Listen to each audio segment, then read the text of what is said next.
Hello and welcome to another clinical skills video. My name is James Gill and I'm one of the lecturers at Warwick Medical School, and as you can see, things are ever so slightly different today. The reason being twofold. First off, the medical school is open again. Excellent. The other reason is that I did film my latest examination video, and unfortunately the introduction was out of focus. So I'm currently decamped in one of the offices upstairs at the medical school to try and film or refilm this introduction. A pain in the neck, but I think it's important. So, in terms of today, as you can see, we've been visited yet again by the Limbs and Things Fairy. And today we have one of their new dark skin tone clinical skills trainers. I think having clinical skills bringing variation to the practices that we teach our students is exceptionally important. And this isn't so much about representation as it is about understanding the differences we have between people. The vast majority of clinical pictures, even in our standard textbooks, are on light-skinned individuals, and that does cause us quite a bit of difficulty when it comes to examining people with different skin tones. Thankfully now, as I say, we are embracing the need for diversity both in teaching materials and in the examinations and the examples that we provide to students. So having this variation in skin tone, I think, is exceptionally important in building a more inclusive medical education experience. So that's the background to these new training models, but there is a slight wrinkle here still. Because coronavirus is still doing what it does, I'm still unable to ideally film a proper examination. Now, it sounds a bit of a question. Why does that matter if you've got another of these trainers? Well, these trainers can be examined on their own, on a bench, using the torso that they come with in the box. However, they can be used in a much more effective manner, and that's by having them worn by somebody in order to act as the trainee patient. Now that sounds a bit surprising, but when we think about the abdominal examination, a lot of that is with the patient lying flat on the bed. Thus, we can use mock abdominal trainers. When it comes to the rectal examination and the vaginal examination, once we have positioned the patient correctly, there's not really a significant amount more adjustment that is needed from the patient. However, as we're going to see here, there's quite a lot of changes that are needed in how the patient is sitting and positioning themselves. So, as a simple example to that, when we initiate a breast examination, we get the patient to remove their tops and things and sit upright on the bed, and we would assess the patient to see if we can see any changes in skin contour. That small changes in skin contour, which may be enhanced by different lighting, might allow us to assess before we actually lay hands on the patient where we're likely to find potential pathologies. Unfortunately, this trainer doesn't allow for that. Similarly, it doesn't allow for things like getting the patient to press down on their hips to engage their pectoral muscles, or getting them to put their arms above their head, or even change their position when lying down for that part of the examination. Thus, this trainer will allow you to examine and train students effectively with that understanding in mind. However, as I say, given COVID is what it is, I'm unable to do that adequately at the moment. So what I'd be really interested in is if you guys could give me a comment down below to say whether or not you think it will be worthwhile for us to refilm these examinations, or particularly this one, when we are able to interact with students and things like that and film them in a non-COVID PPE world, because I can assure you the masks and gowns and things do not make for an easy examination. I have tried. So whilst you're down in the comment section, little segue here, I'd be really grateful if you could like the video, because we all must obey the YouTube algorithm, and also subscribe to the channel. That way you'll be able to interact with us on the communities feed and say what's working well for yourselves in terms of these videos, but also what we could do to improve things. And we do take that feedback on board when we're planning our next video. And part of that is over the next few weeks, we're going to be attempting to look at the specifics of some of the clinical signs. So for example, one of the first will be taking a blood pressure and the science behind that. So with that in mind, I would direct you to one of the earlier videos that we've done explaining a lot about the medicine, the science, the biology of the breast examination and how the breast is structured. If I get my left and rights correct, then we should get a pop out somewhere up there, which will link you to that video. I personally feel that the breast examination is one of the most important examinations that we do. Now, surely you're going to ask, are all examinations not equally important? Now, I may do a cranial nerve examination once a month at the moment. However, it's not unsurprising that we need to do a breast examination probably, several times a day, maybe once a week. The reason being is we've been able to effectively educate patients about the need to self-examine, having people check their own breasts, and thus we are finding a much greater incidence of breast lumps. Now, as you'll see in a minute, finding a breast lump is not necessarily a problem. There are lots of benign breast lumps that people can find.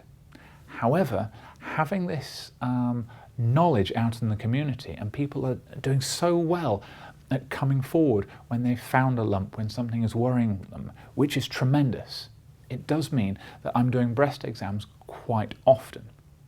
And I am so pleased that patients are coming in with their worries and we're finding these things.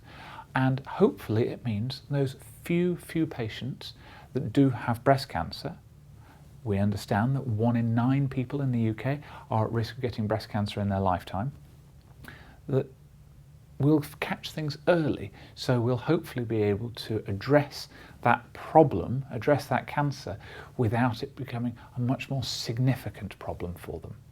So in that in mind, I think this is an examination where we're going to be able to save lives, if only by having people engage with what breasts feel like and what we might be able to find during examination, and reiterating how important this examination is. So, with that in mind, let's unpack the box, see what Limbs and Things has provided us with, and more importantly, transfer back to the previous video that was shot.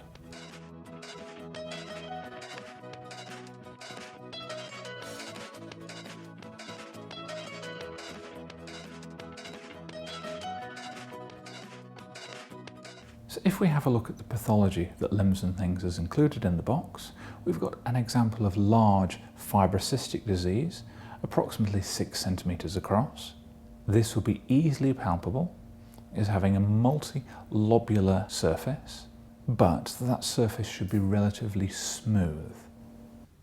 So these are benign findings on the breast.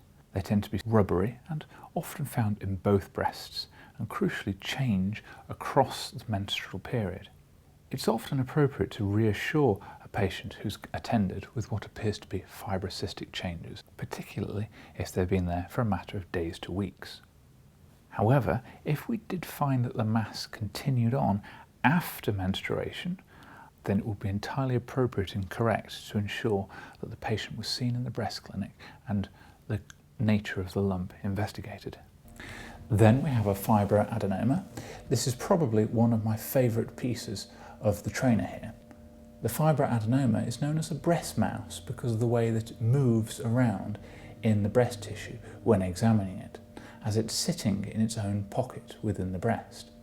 And the way that the team have managed to recreate that sensation when you're examining these mobile lumps is absolutely fabulous. It's a really good representation of what you come across. Breast cancer, which is obviously the major concern on anybody having a breast examination, is uncommon in the whole when it comes to the causes of breast lumps. By contrast, the fibroadenoma that we have here is smooth, mobile and discrete. It feels very rubbery in nature and in fact is called a breast mouse due to the way that it will move around under the skin in this discrete area. That mobility is because this is normally found as a benign overgrowth of the ducts in the breast, allowing space for the fibroadenoma to move around. Breast cysts, these are smooth, often fluid-filled sacs. Cysts can be found anywhere in the body and are smooth, fluid-filled sacs, but when present in the breast, tend to be seen more commonly between the years of 35 to 55 years of age. Often, this is what people will present to a GP surgery with, saying that they've found a lump in the breast. They will change potentially across the month, a little bit like fibrocystic changes. They can be soft and fluctuant, because they're fluid filled, when the pressure in the sac is low. Conversely, they could be painful if the pressure and the fluid level in that sac is high. Cysts can occur in clusters, which can be problematic for a clinical examination, as it may be difficult to determine what is a cystic problem and what is actually a cancer. This is why the vast majority of people who are found to have a lump in their breast will be sent to the breast clinic for investigation. Again, like the fibrocystic problem, breast cysts, the vast majority are benign, but there's always going to be things that we would look for that would cause caution. Once in the breast clinic, it's quite common that cysts are drained so they're not painful, but if anything can be palpated after the drainage has been performed, or similarly, if it returns, then we'd have an increased level of suspicion. Then we have the breast cancers themselves. Limbs and Things has provided us with 3 examples. A large mass, approximately 3 centimetres in size, a smaller mass, 2 centimetres in size, and then a 1 centimetre breast cancer. If we compare the cancers to fibrocystic disease, we can see the differences. While the fibrocystic disease is large, will feel rubbery, and will have multiple lobes to it, the breast cancer is more irregular in nature. By comparison, the breast cancers will normally feel firm or hard. Fibrocystic disease can often be difficult to determine the difference between the surrounding breast tissue and the fibrocystic disease. When you come across a firm, hard cancer, it's very evident within the breast tissue as a rule of thumb. Often, when you come across a solid breast cancer, the tissue feels quite different from the surrounding breast, with the cancer often being, as you can see here, irregular, hard and or firm, and is often immobile within the breast tissue, i.e. you can't move it around. When it comes to examining the breast, we must also look beyond the breast to where the lymphatics of the breast drain. And as a result of this, we can often find metastatic spread in the skin, under the armpits, across the chest wall, or perhaps even higher up in the neck. As a result of this, Limbs and Things has provided a series of lymph nodes which can be installed into the trainer to enable students to assess for potential metastatic spread via the lymphatic system. The lymph nodes can be inserted into pockets which would then go into the axilla for demonstration purposes.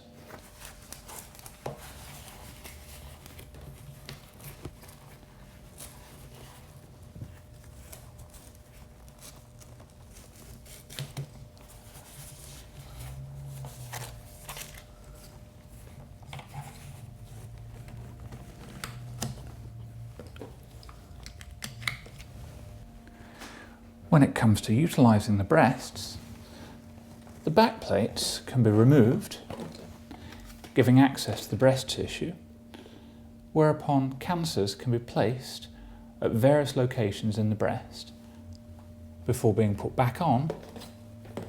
In terms of utilising the breast model, the back plates can be removed, and as we can see, there are holes on the actual chest wall and on the breasts themselves.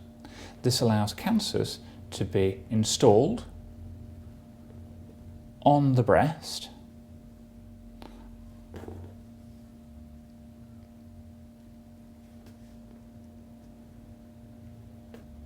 and placed back into the unit for examination by students.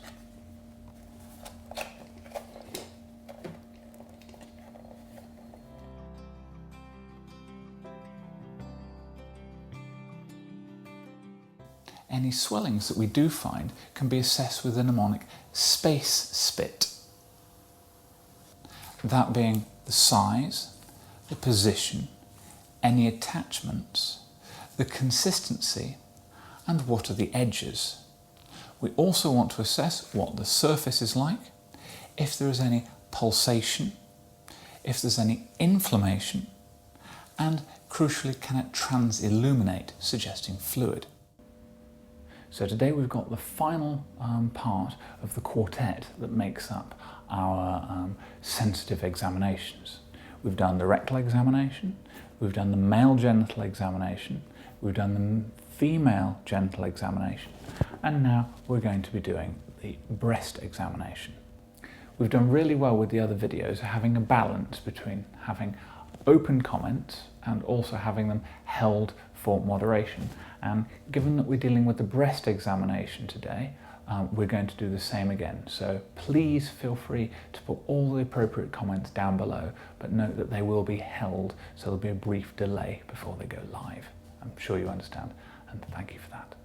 From my perspective, doing a review on how to do the breast examination is exceptionally important. 1 in 9 people in the UK will end up with breast cancers. And as a result, the more that we can do to reassure people about going for breast examinations, the better. Similarly, if people watching this at home pick up information on how to do the breast exams themselves, then all the better. Breast cancer, whilst very common, if caught early, is exceptionally treatable. Hence the huge importance that we place on doing the breast examinations appropriately, along with the other intimate examinations, in the first years of medical school.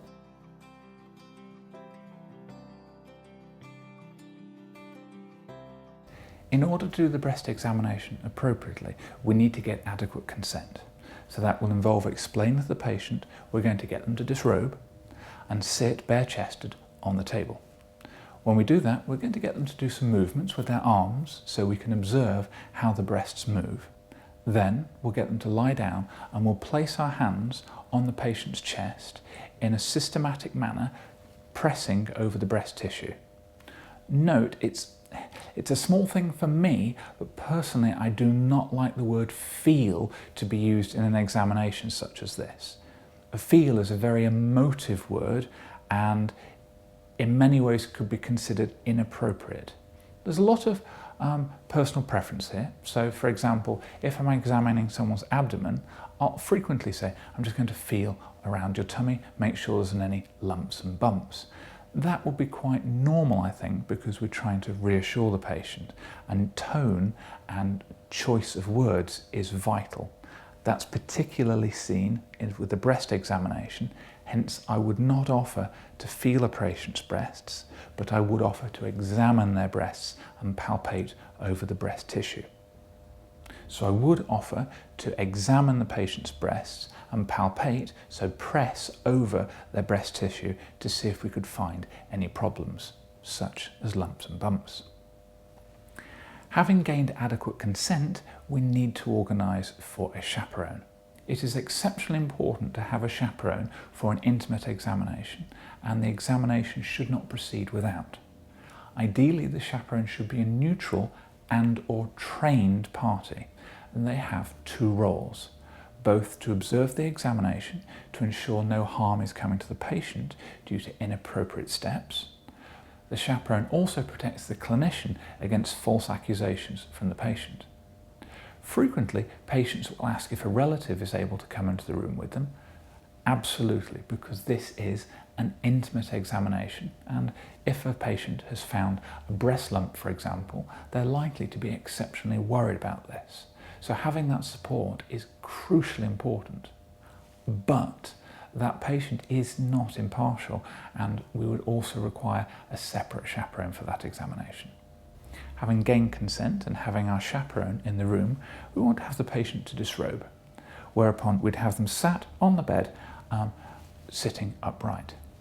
Here we want to assess for any obvious visual changes to the breast. Do there appear to be any abnormal changes to the nipples? Can we see any obvious induration, so indents on the breast tissue? Is there any swelling or redness that might indicate a potential abscess?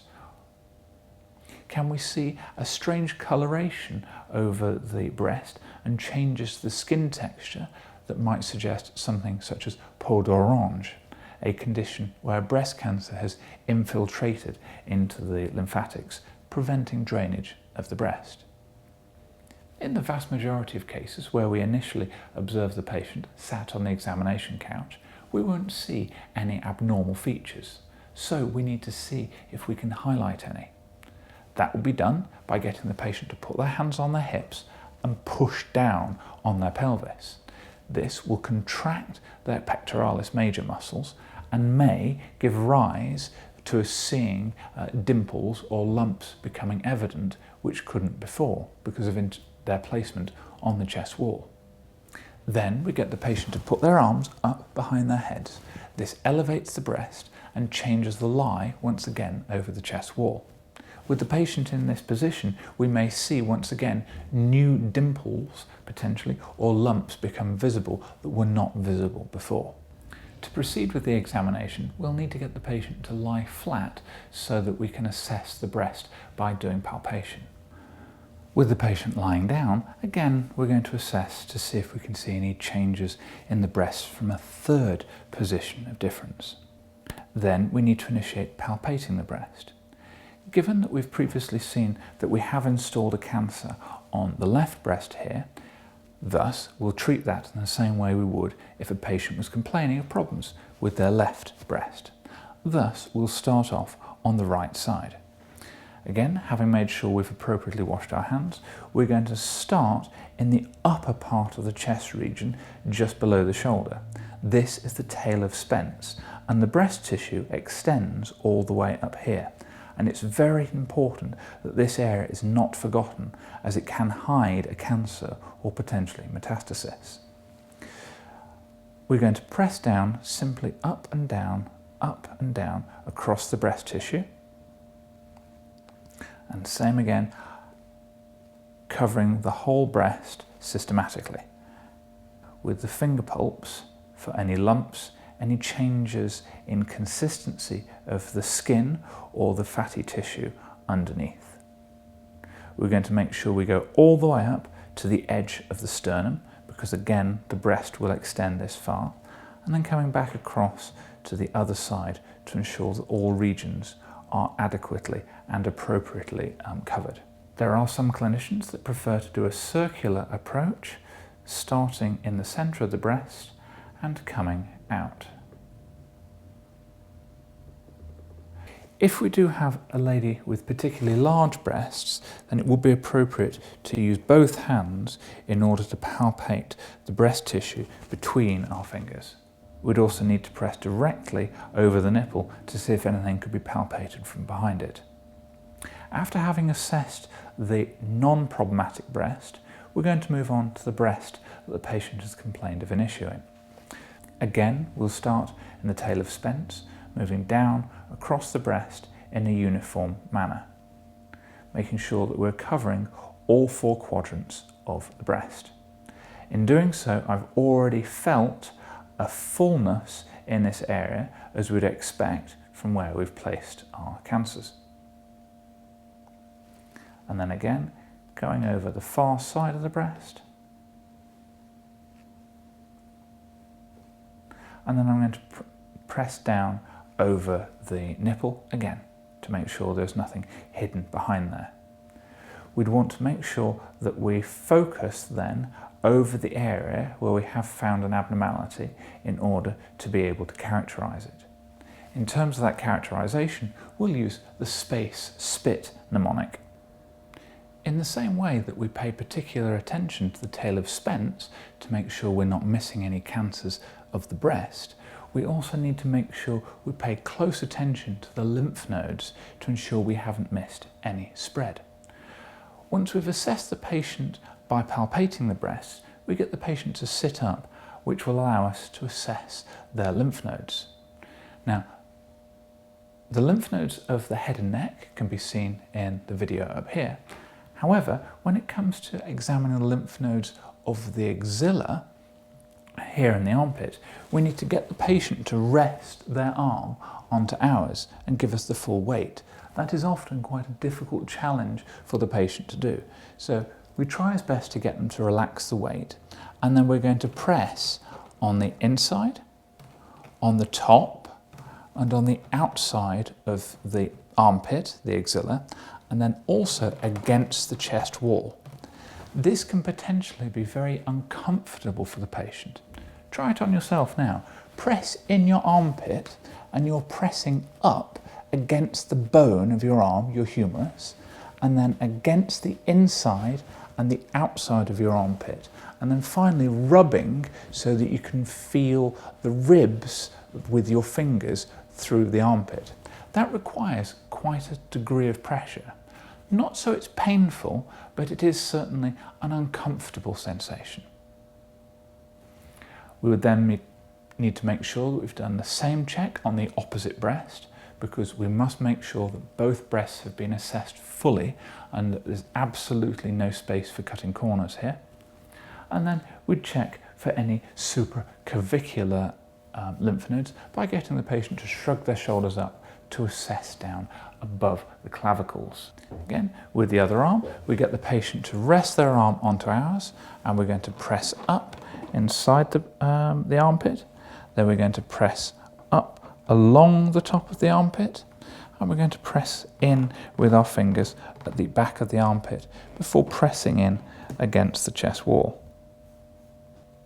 Any patient that is found to have lumps in the axilla or lumps on the breast, regardless of clinical suspicion, should be seen in the breast clinic. There are a few fringe cases, such as a young patient with what appears to be fibrocystic disease related to their periods, where we can cautiously watch and wait through one menstrual cycle. Other than that, all patients with breast lumps ideally need to be assessed in the breast clinic. I hope this has been a useful video for yourselves. I've taken particular care about the words that I've used throughout. Breasts are not only a feature of women, but are also found on men. All men have breast tissue, even if it is very small. And as a result of that, men as well will develop breast cancer. I have personally seen one case of male breast cancer in my life, and male breast cancer particularly highlights why it's vitally important to do the visual inspection of the nipple, as it's normally there where a male patient will present to say, "Doctor, I have a problem," often when they've seen changes to the nipple or if there's a blood-stained discharge, because as a rule of thumb, men don't check their breast tissue in the way that we would regularly advise women to do so. So, I hope this has been a useful video. Please don't forget to like and subscribe. And please put a simple yes/no comment down below as to whether or not you feel there'd be a benefit to us refilming this video when we're able to, with somebody wearing the trainer so that you can see the full fluidity of the examination from the doctor and patient perspective. Okay, with that, take care, and I'll see you in the next one. Cheerio.